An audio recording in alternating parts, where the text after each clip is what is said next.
warahmatullahi wabarakatuh. Selamat siang. Selamat siang. Bagaimana kabarnya hari ini? Alhamdulillah baik. Terus perjalanannya tadi ke sini bagaimana? Lancar? Perjalanan menuju ke sini lumayan sangat padat. Menuju ke sini lumayan lah. Oh iya. Baik, perkenalkan nama saya Ikhlasul Amal. Ya. Saya adalah mahasiswa psikologi Universitas Negeri Makassar angkatan 23. Ya. Bisa diperkenalkan dirinya Oke. terlebih dahulu? Perkenalkan, nama saya Ezra Abdi Mandira. Usia 32 tahun. Baik.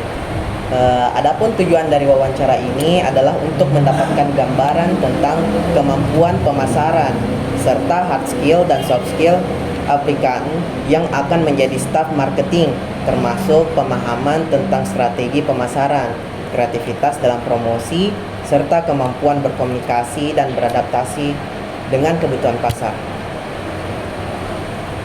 Saya akan mengajukan beberapa pertanyaan kepada Anda dan mohon berkenan untuk memberikan informasi. Jadi Anda di sini berperan sebagai interviewee yang dibutuhkan dalam proses wawancara rekrutmen yang saya lakukan. Jadi proses wawancara kali ini akan mengambil waktu selama kurang lebih 45 menit. Sebelumnya, apakah Anda bersedia dalam berpartisipasi dan berkenan bila saya merekam selama proses wawancara ini? Ya. Baik, langsung saja kita mulai pertanyaannya. Yang pertama, bagaimana keterlibatan Anda dalam aktivitas pemasaran di masa lalu?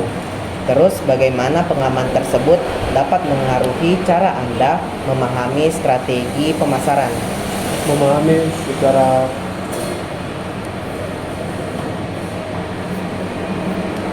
pemasaran yang ada di masa lalu itu sangat menurun, mulai dari 60% sampai 80%. Bagaimana saya bisa untuk mencapai target di 90%? Bisa dijelaskan maksud dari targetnya? Target itu target tujuan untuk revenue. Bagaimana kita bisa memasukkan revenue di suatu perusahaan, mencapai target di angka yang betul-betul perusahaan inginkan.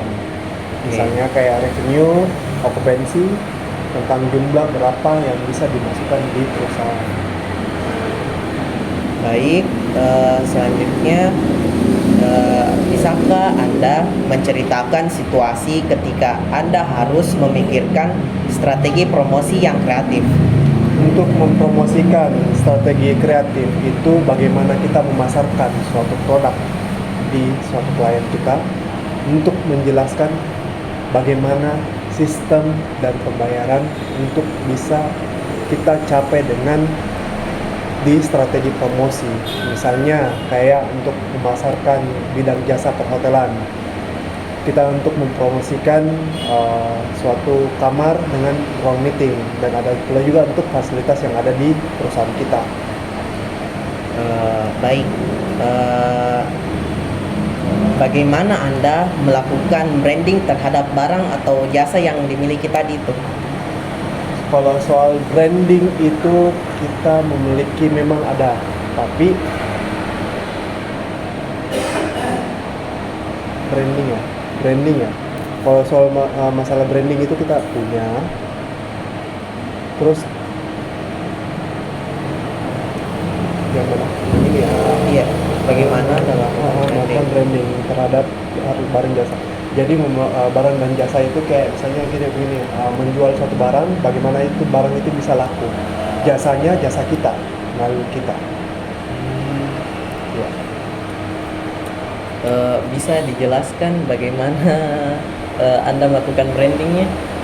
Soal branding itu mulai dari product knowledge kita, bagaimana menjelaskan suatu produk. Terus bisa menjelaskan sedetail mungkin branding apa yang kita promosikan di klien.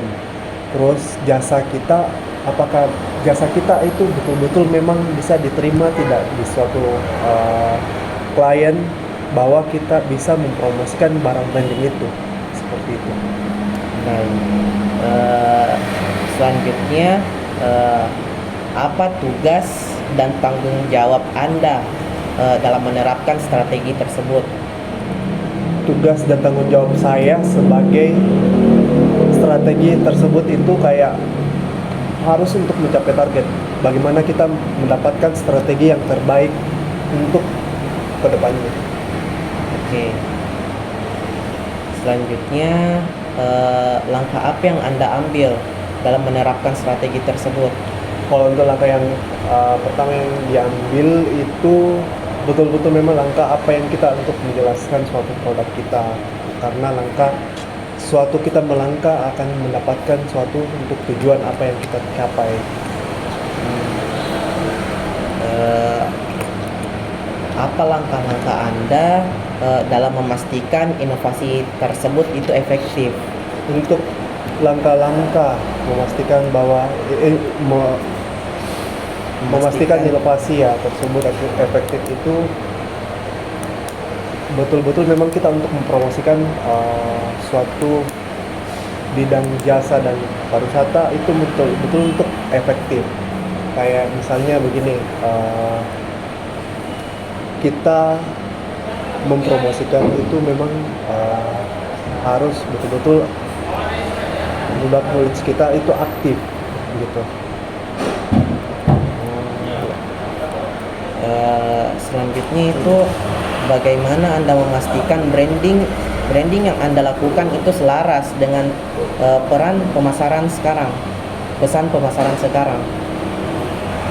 Kalau untuk memastikan branding selaras dengan pesan pemasaran itu bagaimana kita bisa memastikan barang branding itu bisa untuk memasarkan di suatu perusahaan tersebut. Baik. Setelah Anda melakukan branding itu bagaimana hasilnya? Kalau hasilnya tergantung dari customer lagi, tergantung dari klien kita. Apakah dia terima, apa tidak. Jadi ada dua opsi itu, ya atau tidak. Ya.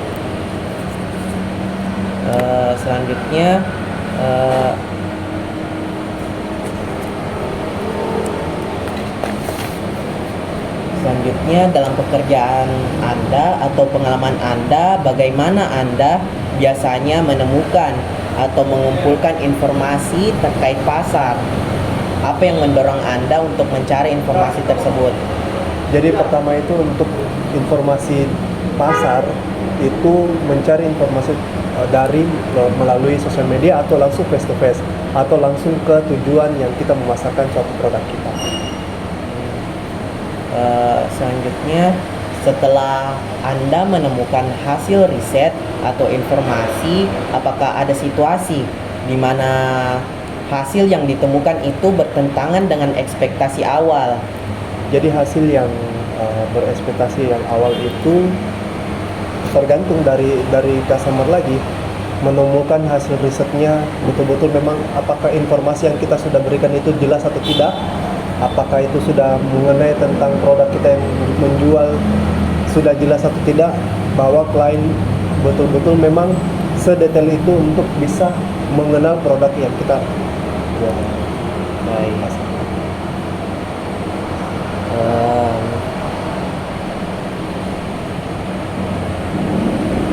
Apa yang menjadi tugas utama Anda dalam riset tersebut? Jika Anda melakukan riset tadi, riset pemasaran. Riset pemasaran yang tujuannya ya, yang ini mengumpulkan data. Jadi mengumpulkan data itu kita pertama itu mengumpulkan database. Bagaimana kita mengumpulkan database itu melalui face to face atau melalui sosial media. Ada 3 opsi, melalui sosial media atau face to face atau langsung ketemu dengan klien kita. Baik. Bagaimana Anda mengumpulkan data dan menetapkan target pasar? Bagaimana Anda mengumpulkan data dan menetapkan target pasar? Untuk mengumpulkan target pasar itu kita kan ada namanya sistem, kita mengumpulkan yang namanya pertama itu database. Bagaimana kita bisa mengumpulkan data sebanyak mungkin yang bisa diolah, yang bisa untuk ditujukan untuk target pasar kita, yang untuk mempromosikan bagaimana suatu produk yang bisa kita promosikan di suatu perusahaan yang lain. Seperti itu. Oke. Bagaimana Anda memastikan bahwa data yang Anda kumpulkan itu akurat dan dapat dipercaya? Jadi semua data yang kita dapatkan melalui sosial media atau dimanapun yang kita dapat, ada akurat dan ada tidak. Ada yang masih aktif, ada yang non aktif. Ketika sudah non aktif, kita akan hold dulu. Yang ketika yang sudah aktif, data yang aktif itu kita akan follow up terus, seperti itu. Jadi dipisah ya? Dipisah. Dipisah. Betul.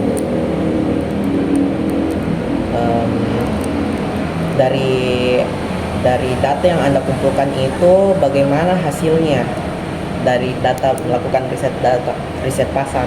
Di riset pasar, data apa? Bagaimana hasilnya dari Hasil yang kita dapat itu yang kadang yang saya bilang 50% bisa diterima, 50% tidak. ya Kadang juga biasa begini, ada yang bisa diterima betul-betul memang dari suatu perusahaan, ada yang tidak, karena apapun yang kita bisa menjelaskan suatu produk tentang kita akan bisa diberikan bisa diterima dengan klien atau tidak. Kadang biasa diterima, kadang tidak, kadang ditolak atau kadang iya, seperti itu. Misalnya nih, kalau riset yang Anda lakukan itu tidak diterima oleh suatu perusahaan itu, jadi apa yang biasanya Anda akan lakukan? Riset yang biasa perusahaan menolak suatu barang yang kita mempromosikan itu, pertama kita harus tanya dulu apakah yang barang yang saya promosikan ke klien itu sudah cocok atau tidak. Ketika perusahaan itu memang sudah bilang tidak, kita akan cari tahu dulu tentang kenapa ini perusahaan ini tidak bisa menerima barang produk kita. Seperti itu. Jadi kalau sudah diberitahu itu alasannya baru merevisi kembali lagi. Akan di follow up terus. Oke.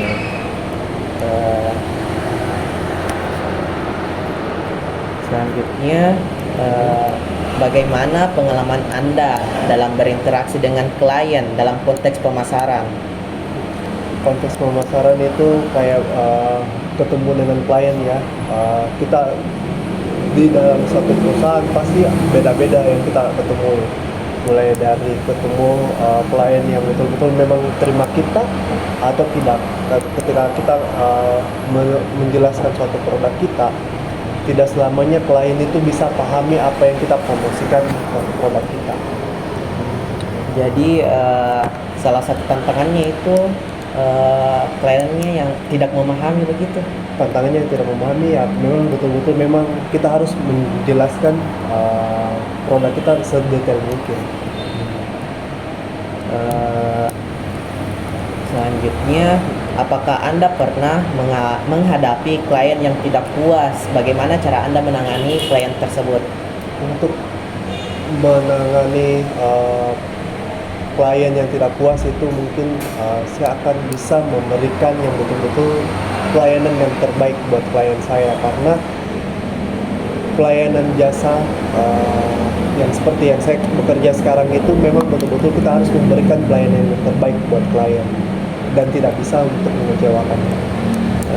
Baik, bisa diceritakan maksud dari pelayanan yang terbaik itu yang tadi? Pelayanan yang terbaik itu pertama yang kita berikan, yang pertama excellent. Terus yang kedua kita bisa melayani setulus dengan hati kita. Terus memahami apa klien yang dibutuhkan dan bisa diterima apa yang klien kita komplain. Jadi kita tidak bisa untuk mendapatkan klien yang tidak bisa terima kita dengan sebegitunya. Oke. Apa peran Anda dalam menjelaskan kampanye kepada klien, misalnya? Untuk menjelaskan kampanye ke klien itu ya pertama yang saya jelaskan, untuk menjelaskan kampanyenya itu ya pertama bidang dan jasa saya nih, untuk mempromosikan dari perusahaan saya ke perusahaan klien saya. Jadi ketika saya menjelaskan suatu produk ke klien saya, bagaimana saya bisa mengkampanyekan produk saya dan bisa diterima kepada klien tersebut. Jadi mempromosikan ya. Mempromosikan, betul. Oke. Selanjutnya, bagaimana Anda menyesuaikan pendekatan komunikasi Anda dengan kebutuhan atau karakteristik klien yang berbeda? Jadi berkarakter. Jadi macam-macam yang saya dapat klien, ada yang betul-betul memang bisa diterima, ada juga yang biasa klien yang betul-betul memang dia cuma mau main-main. Ada juga yang ada yang betul-betul klien yang betul-betul siap untuk mengambil jasa yang jasa. kita yang promosikan. Oke.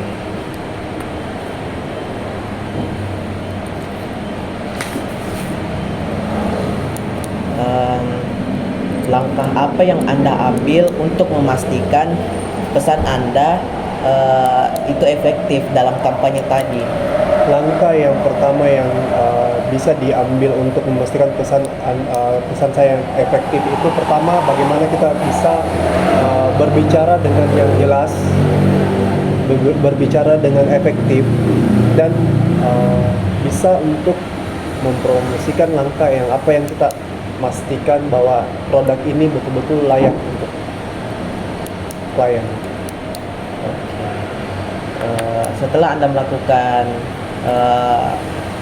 kampanye tadi, biasanya tanggapan klien itu seperti apa? Kalau tanggapan klien biasa seperti yang kita terima, biasa semuanya sangat memuaskan, karena suatu untuk mempromosikan yang kita punya, jasa kita, semua klien akan terima dengan puas. Selanjutnya, bagaimana Anda biasanya mengamati atau mengikuti perkembangan pesaing di industri Anda? Bagaimana Anda biasanya mengamati atau dan mengikuti suatu perkembangan pesaing di industri yang saya kerja sekarang ya, memang betul-betul memang banyak pesaing, apalagi di kota yang sekarang sudah banyak pesaing, mulai dari bidang jasa pariwisata dan lain-lain, itu sudah banyak pesaing ya. Jadi bagaimana kita untuk mempromosikan, menginformasikan yang betul-betul memang akurat dan padat, bahwa suatu perusahaan saya betul-betul layak untuk jadi pesaing di perusahaan yang lain. Oke.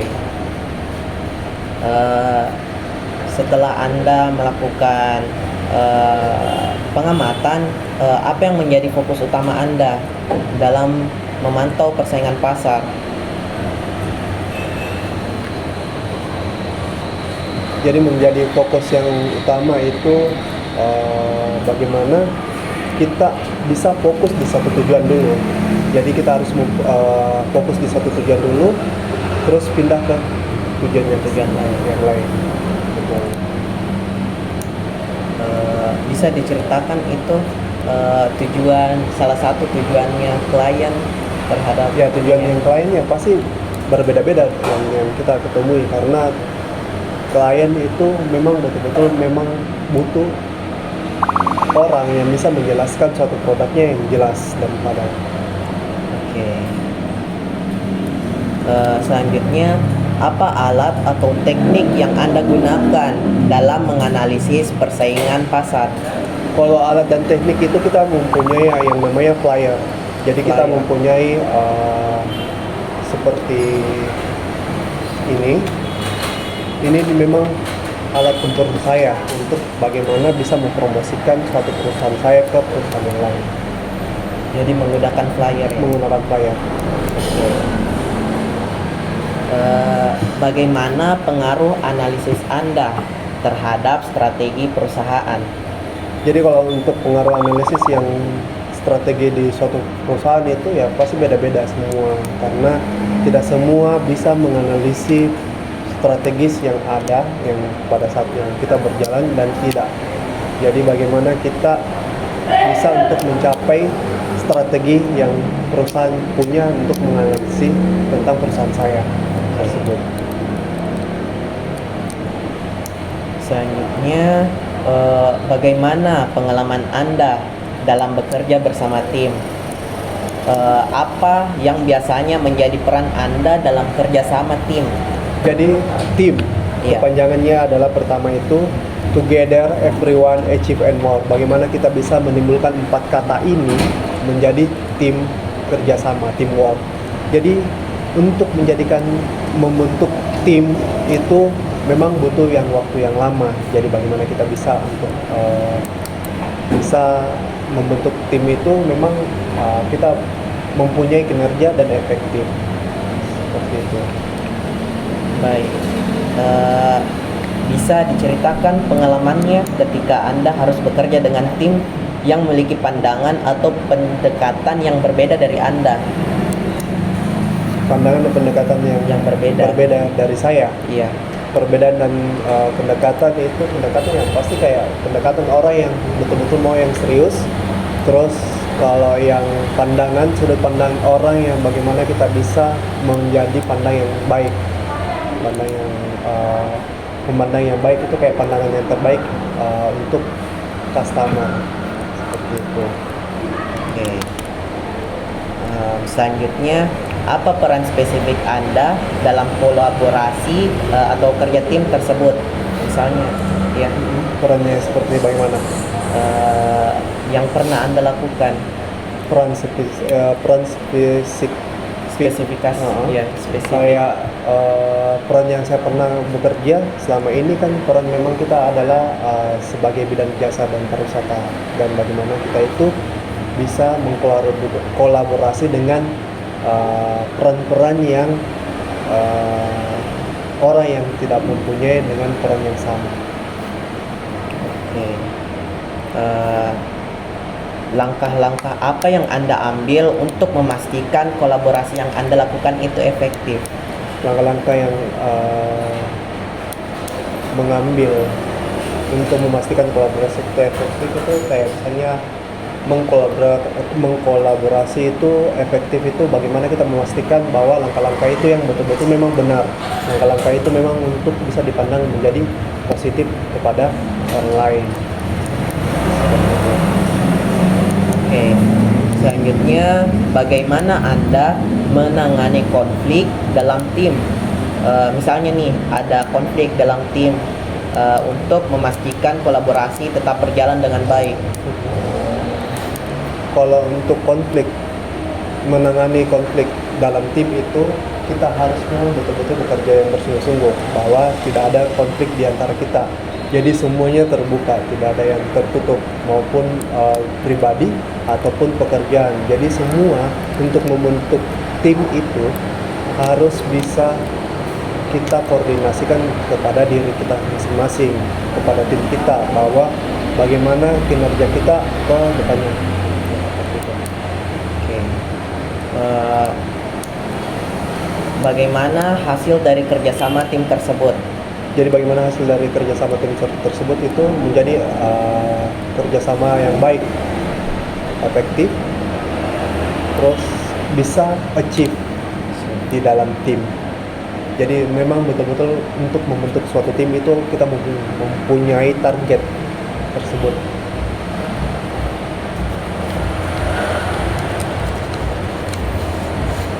Oke. Selanjutnya,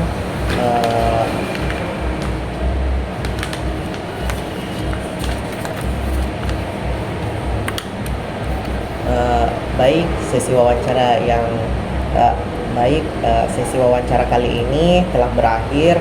Saya ucapkan terima kasih karena Anda meluangkan waktunya untuk diwawancarai. Sebelum saya tutup wawancaranya, apakah Anda memiliki pertanyaan untuk ditanyakan? Ya, untuk pertanyaan saya, semoga apa yang tadi kita mau wawancarai itu adalah efektif. Betul-betul memang tujuan kita ini adalah menjadi orang yang terbaik di depan. Terima kasih. Baik, saya tutup wawancara kali ini dengan mengucapkan salam. Assalamualaikum warahmatullahi wabarakatuh. Waalaikumsalam warahmatullahi wabarakatuh.